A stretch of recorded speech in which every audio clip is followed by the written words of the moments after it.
안녕하세요. 금융정복을 꿈꾸는 우리 학생들 그리고 시청자 여러분 모두 반갑습니다. 여러분의 금융길잡이 경제학장 박사입니다.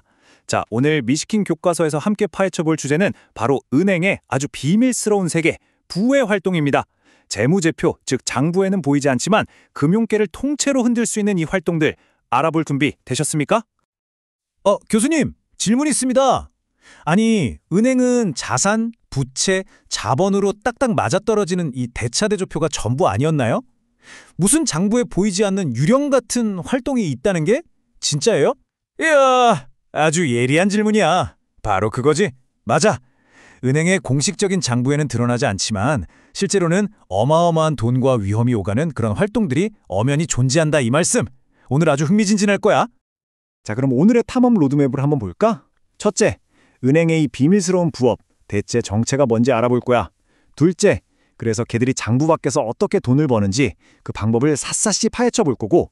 셋째, 하지만 여긴 아주 위험한 트레이딩의 세계가 도사리고 있지. 넷째, 이 위험 때문에 한순간에 은행을 통째로 날려버린 실제 사례도 볼 겁니다. 다섯째, 그렇다면 이 보이지 않는 위험을 어떻게 관리하는지 그 비법을 배우고, 마지막으로 이 모든 게 왜 금융정복의 첫걸음이 되는지 확실하게 알려주도록 하지. 좋습니다. 첫 번째 챕터로 들어가 봅시다. 은행의 비밀스러운 부업이란? 옛날 은행은 말이야, 그냥 사람들한테 예금 받고 그 돈으로 필요한 사람한테 대출해주는 아주 단순하고 안정적인 사업이었어. 근데 세상이 변했지. 경쟁은 엄청나게 치열해지고 은행들도 먹고 살기 위해 새로운 돈벌이를 찾아 나서야만 했던 거야. 그게 바로 이 부의 활동의 시작이라고 할 수 있지. 자, 이 슬라이드를 한번 보세요. 왼쪽이 과거의 은행이라면 오른쪽이 바로 현재 은행이야. 놀라지 마. 1980년대 이후로 은행 전체 이익에서 이 부의 활동이 차지하는 비중이 무려 5배 이상 늘었어요. 이제 이걸 모르고서 현대은행을, 아니 현대금융을 이해할 수 있을까? 어림도 없지. 정말 중요한 변화입니다. 자, 그럼 두 번째 장. 이 똑똑한 은행들이 장부 밖에서 돈을 버는 그 첫 번째 방법을 알아보자고. 핵심 키워드는 바로 수수료야. 은행이 자기 돈을 직접 쓰지 않고, 다시 말해 대차 대조표의 자산이나 부채를 늘리지 않고도 수익을 만들어내는 기가 막힌 방법이지. 자, 다들 교과서 251페이지를 펴보게. 바로 이 부분이야. 부의 활동의 가장 대표적인 예시, 대출 채권 매각에 대해 설명하고 있지. 여기 그림을 자세히 한번 봐. 은행이 자기가 빌려준 대출을 어떻게 다른 기관에 쓱 팔아넘기는지 보여주고 있잖아. 교수님, 대출 채권 매각 말이 너무 어려운데요? 쉽게 좀 설명해 주세요. 좋은 질문. 아주 쉽게 설명해 줄게. 자, 은행이 A라는 사람한테 돈을 빌려주고 나중에 이자를 포함해서 돈을 받을 권리가 있잖아. 그 권리, 즉 미래에 들어올 현금 뭉치를 통째로 다른 금융기관에 팔아버리는 거야. 그럼 어떻게 되겠어? 그 대출은 더 이상 이 은행의 장부에서 사라지게 되는 거지. 깔끔하게. 아니, 그럼 은행은 왜 이걸 파는 거예요? 자, 바로 이 슬라이드에 답이 있어. 첫째, 당장 현금을 손에 쥘 수 있고. 둘째, 혹시라도 돈을 뗄 수 있는 위험을 다른 데다 떠넘기는 거지. 그리고 가장 중요한 셋째, 바로 수수료를 챙기는 거야. 여기 수수료가 0.15%라고 해서 에게 쉽지. 근데 만약 1조 원어치를 팔면 수수료만 얼마야? 15억 원이야. 이게 바로 장부 밖에서 버는 돈의 마블이지. 근데 이게 다가 아니야. 수많은 주택담보대출을 잘게 쪼개고 한데 묶어서 증권이라는 새로운 금융상품으로 만들어서 팔기도 하고, 큰 기업들한테 혹시 비상사태 생기면 우리가 무조건 돈 빌려줄게요 라고 약속, 즉 신용공여를 해주고 그 대가로 또 수수료를 챙기기도 해. 이 모든 게 자산을 직접 들고 있어야 하는 위험 부담 없이 수익을 내는 아주 영리한 방법들이라 할 수 있지.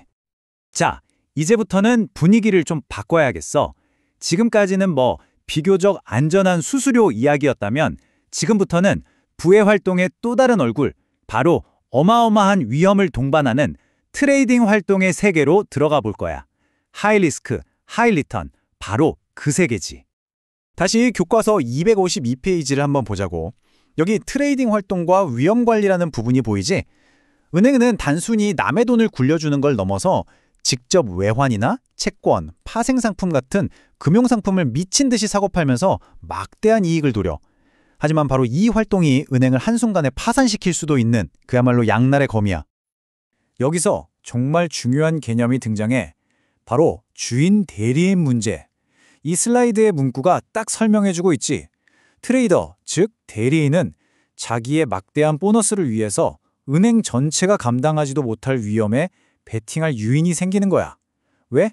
성공하면 자기 덕에 보너스 잔치, 실패하면 그 손실은 은행 주인인 주주들이 다 떠안는 구조거든.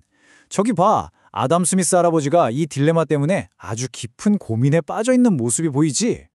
이 주인 대리인 문제가 제대로 통제되지 않았을 때 얼마나 끔찍한 일이 벌어지는지 이제 실제 사례를 통해 아주 생생하게 보여주도록 하지. 역사상 가장 유명한 금융사건 중 하나인 베어링스 은행 파산 이야기야. 자, 교과서 253페이지에 나오는 글로벌 박스를 봐. 바로 이 사람이 문제의 인물 릭 리슨이야.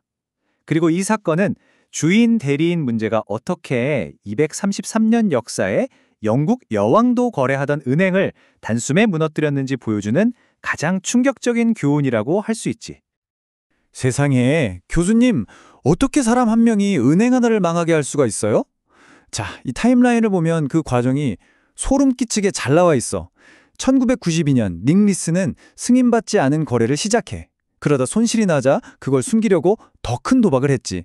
1994년 말이 되자 숨겨진 손실은 이미 2억 5천만 달러를 넘었고 결국 1995년 2월 시장이 크게 한번 흔들리자 모든 게 탄로 난 거야. 그리고 불과 며칠 뒤 233년 역사의 베어링스 은행은 파산하고 말았지. 허무하게도 그가 은행에 입힌 최종 손실액 14억 달러입니다. 우리 돈으로 환산하면 조 단위가 넘지. 지금 가치로는 훨씬 더 크고 단 한 명의 트레이더가 233년 역사의 은행을 무너뜨리는 데 필요했던 액수야. 교수님, 그럼 저런 제2의 닉 리슨 사태를 막을 방법은 없는 거예요? 너무 무서운데요? 당연히 있지. 바로 그 질문이 현대 금융의 핵심이야. 베어링스 같은 끔찍한 사태 이후 은행들은 이 보이지 않는 위험을 어떻게든 관리하기 위한 아주 정교한 시스템들을 개발하기 시작했어. 그 대표적인 방법이 바로 VAR, 우리말로는 위험가치라고 해. 이게 뭐냐면 쉽게 말해서 최악의 경우 딱 하루 동안 우리가 얼마나 손해볼 수 있을까를 통계적으로 계산하는 거야. 예를 들어 우리 은행의 하루 VAR이 1% 확률로 100억 원이다 라고 나왔다면 그 뜻은 아주 운이 나쁜 하루가 닥쳐도 손실액이 100억을 넘을 확률은 1%밖에 안 된다 라고 예측하고 관리하는 거지. 하지만 VAR은 어디까지나 평온한 일반적인 날을 가정하거든. 그래서 두 번째 단계가 반드시 필요해. 그게 바로 스트레스 테스트. 말 그대로 스트레스를 주는 거야. 1997년 아시아 외환위기나 2008년 글로벌 금융위기 같은 정말 상상하기도 싫은 극단적인 상황이 다시 닥쳤을 때 우리 은행이 과연 버틸 수 있는지 가상으로 시뮬레이션을 돌려보는 거지. 교과서 254페이지에도 나오듯이 이 VAR과 스트레스 테스트, 이 두 가지가 함께 있어야 비로소 은행에 보이지 않는 위험을 제대로 파악할 수 있게 되는 거야. 자, 오늘 정말 많은 걸 배웠지? 이제 드디어 마지막 장이야. 이렇게 머리 아프고 복잡한 이야기가 도대체 왜 금융 정복의 첫걸음이 되는지 그 이유를 지금부터 명확하게 설명해 줄게. 맞아요, 교수님. 솔직히 은행의 부의 활동이나 위험 관리가 저랑 무슨 상관인지 아직도 잘 모르겠어요. 바로 그거야. 모든 학생들이, 아니 금융을 공부하는 모든 사람들이 던지는 바로 그 질문. 아주 좋아. 내가 기다리던 질문이야. 지금부터 그 답을 명확하게 알려주지. 오늘 배운 은행의 보이지 않는 활동은 말이야. 절대로 은행 담장 안에만 머물지 않아. 은행이 외환 트레이딩으로 큰 손실을 보면 어떻게 될까? 환율이 미친 듯이 뛰는 거야. 채권 거래에 실패하면 시장 금리가 요동치지. 이 모든 것이 거미줄처럼 얽히고 설켜서 여러분이 투자하는 주식, 우리가 매일 보는 환율, 그리고 금융시장 전체를 뒤흔드는 거라고. 그래, 맞아. 오늘 내용 솔직히 좀 어려웠을 수도 있어. 하지만 이거 하나만 기억해. 금융시장을 정복하는 길에는 절대로 지름길이 없어. 이렇게 기초부터, 원리부터 하나씩, 한 걸음씩 이해해 나가는 거야. 오늘 이 어려운 시간을 잘 따라온 여러분은 이미 금융 전문가를 향한 가장 중요하고 위대한 첫걸음을 뗀 셈이야. 이 경제학장 박사가 보증하지? 자, 오늘 우리는 대차대조표, 즉 장부 밖에 숨겨진 위험에 대해 알아봤어. 그렇다면 이런 질문을 던져보면서 오늘 수업을 마칠까 해. 과연 우리가 안전하다고 믿는 대차대조표 안에는 어떤 위험들이 여전히 도사리고 있을까? 한번 깊이 생각해보게. 다음 시간에 더 흥미로운 주제로 다시 만나도록 하지. 모두 수고했어.